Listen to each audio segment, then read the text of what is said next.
Hello friends, जय माता दी। कैसे हैं आप सब दोस्तों। मकर संक्रांति फाइनली आ गई, जिसका सभी को सालों भर इंतज़ार रहता है कि कब मकर संक्रांति आए और गुड़ और तिल के मीठे मीठे रेवड़ियाँ सबके मुंह में जाए, खिचड़ी खाएं, खिचड़ी दान करें, बहुत सारे पार्टी पतंगे उड़ाएं, बहुत सारे आसमान में खूबसूरत पतंगे दिखने वाली है।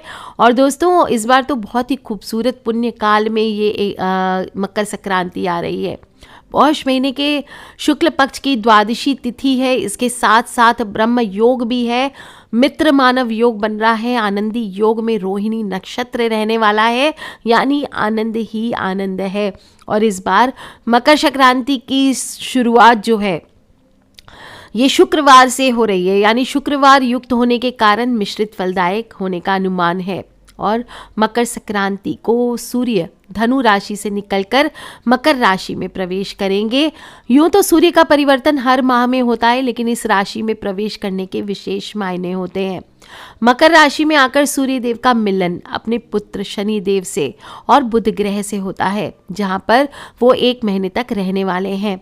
शनि देव भी इस वक्त मकर राशि में ही विराजमान है और सूर्य और शनि यानी कि पिता और पुत्र विपरीत धारा के हैं, ये तो पूरा विश्व जानता है। सूर्य जहां यश, अधिकार और शक्ति के प्रतीक है, वहीं शनि मेहनत, कर्म और संघर्ष के प्रतीक है, यानी एक दूसरे के बिना दोनों अधूरे हैं, एक दूसरे के पूरक हैं।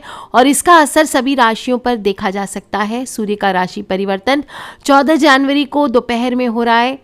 सूर्योदय से शाम तक पुण्य काल रहेगा और मकर संक्रांति को स्नान, सूर्य पूजा और विशेष रूप से दान करने का कई गुना फल मिलता है। शुक्रवार के अधिपति भृगु हैं, जिन्हें कपड़े, ज्वेलरी, सुख सुविधा की चीज़ों का अधिपति माना गया है। और ये संक्रांति जो आई है, इसके शुभ फलों की वजह से महिलाओं को इस साल, आने वाले साल में बहुत तरक्की मिलने वाली है। सुख हो, अन्न हो, धान हो, ये बढ़ेगा। और मकर संक्रांति पर विशेष रूप से सभी लोगों को सावधानी रखना है। हालांकि सभी लोग नदियों आदि में स्नान करने जाते हैं, लेकिन कोरोना का समय है। पहले ही बता चुकी हूँ कि इस बार तेजी से और फैलेगा, क्योंकि पूरे ब्रह्मांड पर, पूरे विश्व पर कालसर्प योग बना हुआ है और मुख्यतः केतु ही है जो ऐसे रोगों में तेजी से विस्तार देता है। तो मार्च अप्रैल तक ये पीक रहेगा, सभी लोगों को सावधानी रखनी है। और विशेष रूप से जब देवी संक्रांति की बात करें तो इस बार वो बाघ पर आ रही हैं और इनका उपवाहन घोड़ा होने वाला है, जो कि हमारे देश के पराक्रम में वृद्धि करेगा। जो भी विद्वान हैं, शिक्षित लोग हैं, उनके लिए ये संक्रांति बहुत शुभ रहने वाली है। महंगाई पर नियंत्रण रहेगा, चीज़ों की कीमतें सामान्य रहेगी। और इस बार देवी संक्रांति के हाथों में कंगन, जटी फूल, गदा और खीर रहने वाले हैं। ये भोग की अवस्था में रहेगी। इससे संकेत मिलता है कि देवी आराधना करेंगे। विशेष रूप से गुप्त नवरात्र आ रहे हैं, तो गुप्त नवरात्रों में भी और साथ ही साथ आज के दिन भी आपको देवी आराधना ज़रूर करनी चाहिए और उनके निमित्त तिल, गुड़, कपड़ों का दान करना चाहिए। इससे अशुभ ग्रहों का बुरा असर कम होगा। मकर संक्रांति है, कहीं तिल संक्रांति तो कहीं कुछ और नाम से, खिचड़ी पर्व के नाम से जाना जाता है। और इस दिन से ही सूर्य उत्तरायण हो जाते हैं, जो कि देवताओं का प्रातः यानी सुबह माना गया है और दक्षिणायन को देवताओं की रात्रि मानी जाती है। और इसीलिए जब महाभारत काल की बात है, जब सत्यव्रत भीष्म बाणों की शैया पर लेटे थे, तो मृत्यु के लिए उन्होंने मकर संक्रांति आने की प्रतीक्षा की थी। कहते हैं कि उत्तरायण सूर्य में मृत्यु होने के बाद मोक्ष आसानी से मिलता है और इसी दिन से प्रयाग में कल्पवास भी शुरू होता है। दोस्तों, सूर्य उपासना का पर्व है, इससे खूबसूरत कोई दिन नहीं है जब आप सूर्य की उपासना करें। और जो लोग भी 14 जनवरी को शुक्रवार को मकर संक्रांति मना रहे हैं, तो आपके लिए शुभ मुहूर्त बता देती हूँ। सूर्य का मकर राशि में प्रवेश दोपहर को 2:43 पर होगा, तो पुण्य काल दोपहर को 2:43 से शाम को 5:45 तक रहने वाला है। महापुण्य काल दोपहर को 2:43 से शाम को 4:28 तक रहेगा। और जो लोग भी ये मकर संक्रांति का पर्व 15 जनवरी को मना रहे हैं, उनके लिए बता दूं कि पुण्य काल 15 जनवरी के दिन शनिवार को दोपहर को 12:49 से रहेगा और इसके बाद इंद्र योग लग जाएगा। तो ब्रह्म योग को मांगलिक कार्यों के लिए शुभ माना गया है। इस दिन रवि योग भी है, रात में 11:21 से शुरू हो रहा है। और इस दिन शुभ मुहूर्त रहेगा आपके लिए 12:10 से लेकर दोपहर को 12:52 तक। तो संक्रांति का पुण्य काल कैसे जोड़ा जाता है? 6 घंटे पहले, 6 घंटे बाद में माना जाता है। ऐसे में आप 14 जनवरी को मकर संक्रांति की पूजा कर सकते हैं या 15 को कर सकते हैं। और जो लोग भी पंजाबी समुदाय के लोग हैं वो लोहड़ी का पर्व एक दिन पहले ही मना लेते हैं, तो आप अपने अनुसार 13 या 14 की रात्रि को मना सकते हैं। लोहड़ी क्या होती है? 3 अक्षरों से मिलकर बना है। ल से लकड़ी, ओ से गोहा यानी जलते हुए उपले, और री से रेवड़ी। लोहड़ी को कहीं लाल लाही तो कहीं लोहिता, कहीं खिचड़वार नाम से भी जाना जाता है। और बेसिकली कंस ने कृष्ण को मारने हेतु लोहिता राक्षसी को गोकुल में भेजा था, जिसे श्री कृष्ण भगवान ने मार डाला था, और इसी कारण ये लोहिता पर्व मनाया जाता है। सिंधी समाज में इसे लाल लाही के रूप में मनाते हैं। और लोहड़ी की लौ यानी कि अग्नि दक्ष प्रजापति की पुत्री सती के योग अग्नि दहन की याद में भी जलाई जाती है। यज्ञ पर अपने जमाता महादेव का भाग न निकालने के कारण दक्ष प्रजापति के प्रायश्चित के रूप में इस अवसर पर परिजन अपनी विवाहिता पुत्रियों के घर वस्त्र हो, मिठाई हो, रेवड़ी हो, फल आदि भेजते हैं।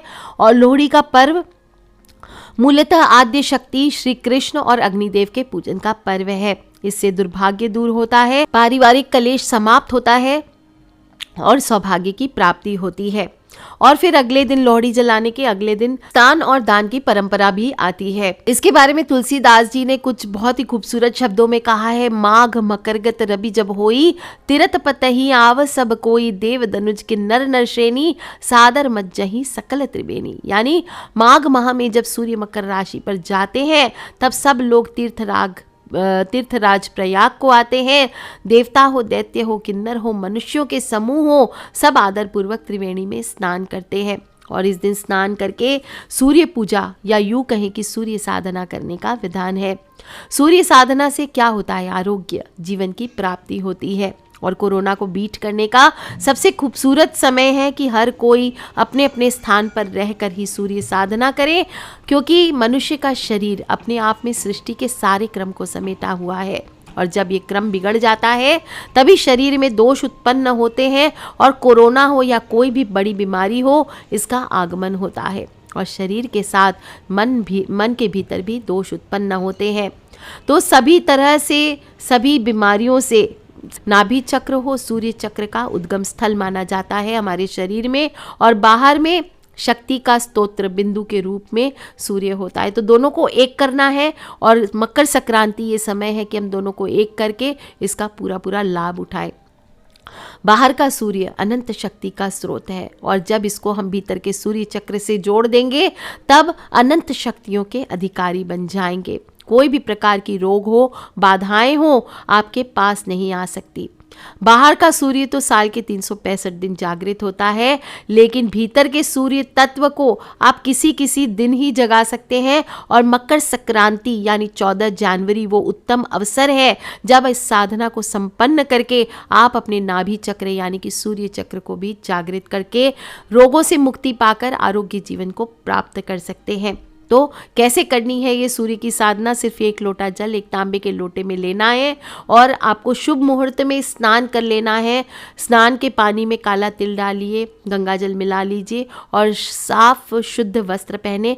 नीले काले वस्त्र इस दिन नहीं धारण करने चाहिए। कहा जाता है कि मकर संक्रांति या उत्तरायण काल में जो भी मनुष्य स्नान करता है उसका तन और मन निर्मल होता है, साथ ही साथ मनुष्य पाप मुक्त हो जाता है।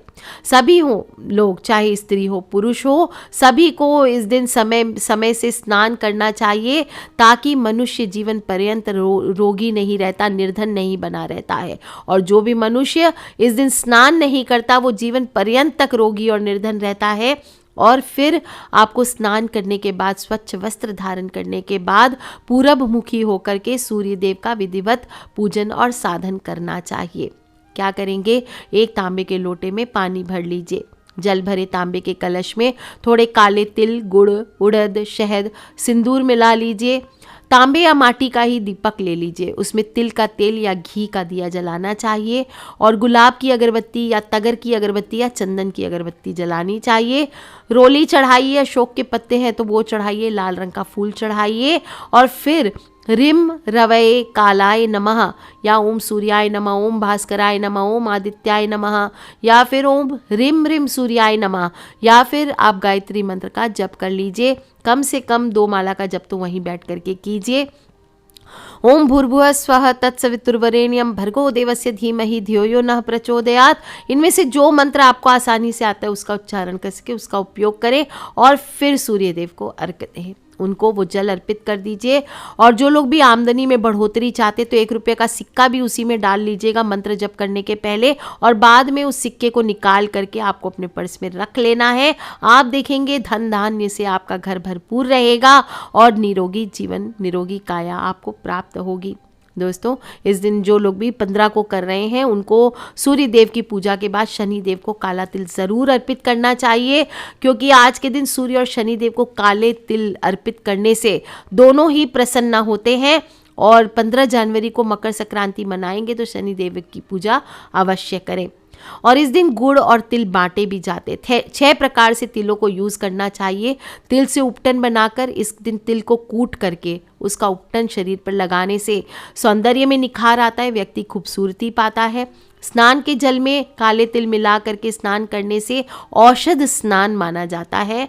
और इस दिन तिलोदक करते हैं, यानी पंचामृत में तिल मिला करके भगवान विष्णु को स्नान कराइए, इससे दुर्भाग्य दूर होता है। इस दिन भगवान विष्णु के निमित्त तिल और गुड़ से बने मिठाई का भोग लगाकर प्रसाद के रूप में खाया जाता है। इससे घर में धन धान्य की कमी नहीं होती। और इस दिन भगवान विष्णु के निमित्त ही काले तिलों से हवन भी किया जाता है, इससे भी आर्थिक समस्याओं से मुक्ति मिलती है। भगवान विष्णु पर चढ़ाकर काले तिलों का जो भी आज के दिन गरीबों को कंबल, काले तिल आदि का दान करता है उसका दुर्भाग्य अपने आप दूर हो जाता है। और मुट्ठी भर काले तिल सिर से वार कर 11 बार पीपल के पेड़ पर चढ़ा देते हैं तो उस मनुष्य के ऊपर किसी ने कोई किया धरा हो, कोई भी कुछ बांध रखा हो, कुछ भी किया हो, वो सब दूर हो जाता है। दोस्तों, जो भी वृषभ राशि वाले हैं, अलग अलग राशि वालों को इस दिन अलग अलग उपाय भी कर सकते हैं। मेष राशि वाले काले तिल सिर से 11 बार वार के पीपल के पेड़ पर चढ़ा लीजिए, दुर्भाग्य मिटेगा। जो वृषभ राशि वाले हैं वो भगवान विष्णु पर तिल और उड़द की खिचड़ी का भोग लगा लीजिए, प्रसाद बांटिए, खुद भी आरोग्य, सर्व मनोकामनाएं आपकी पूर्ण होंगी। जो मिथुन राशि वाले हैं वो विष्णु भगवान के मंदिर में तिल गुड़ से बनी हुई रेवड़ियाँ चढ़ाइए, आपके जीवन की बाधाएं दूर होगी। जो कर्क राशि वाले हैं वो दूध में तिल मिलाकर भगवान विष्णु का अभिषेक करिए, आपको वैभव की प्राप्ति होगी। जो सिंह राशि वाले हैं वो भगवान विष्णु पर काले तिल चढ़ा करके एक नारियल भी ले लीजिए, साथ में किसी गरीब महिला को दान कीजिए, रोगों का निवारण होगा। जो कन्या राशि वाले हैं वो रोटी पर तिल की तेल को लगाकर किसी गरीब बच्चे को खिला दीजिए, आपके प्रेम जीवन में कटुता मिट जाएगी। जो तुला राशि वाले हैं पूजा घर में कपूर से काले तिल जलाकर भगवान पर धूप करें, गृह कलेश से आपको मुक्ति मिलेगी। वृश्चिक राशि वाले हैं भगवान विष्णु पर काले तिल चढ़ाकर किसी गरीब को दान कीजिए, संकटों का निवारण होगा। जो धनु राशि वाले हैं भगवान विष्णु पर काले तिल चढ़ाकर शहद के साथ खाइए, शनि जनित दोषों में कमी आएगी।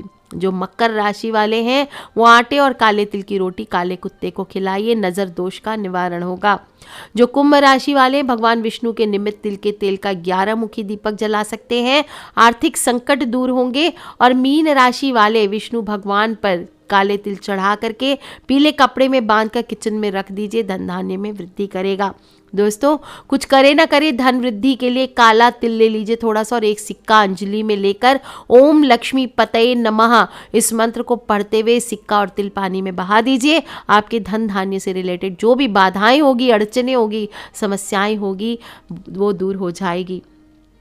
दोस्तों, तिल का दान बहुत बड़ा दान माना जाता है, महादान। इसके पीछे बहुत बड़ा संदेश भी है कि तिल जहाँ हमारे अस्तित्व की सहजता को दर्शाता है, वहीं गुड़ दुनिया की सारी मिठास को। और इस प्रतीकात्मक तथ्य के पीछे उद्देश्य यही है कि सबके पास ये आशीर्वाद हो कि वो सहज, सामान्य, अहंकार रहित हो और हमेशा सबसे मीठा ही बोले। और हम तिल की तरह है, इसलिए बहुत छोटे से हैं हम, तो हमें अंदर से तो हम गोरे गोरे हैं, बाहर से काले। तो कभी कभी तिल को रगड़ के आप देखिए तो रगड़ेंगे हाथों से जोर से तो वो साफ हो जाता है। तो ये वो मौका है जब हमें तिल का कालस उतार देनी है और गुड़ के साथ मिल करके मिठास बन के पूरी दुनिया में मिठास को फैलाना है।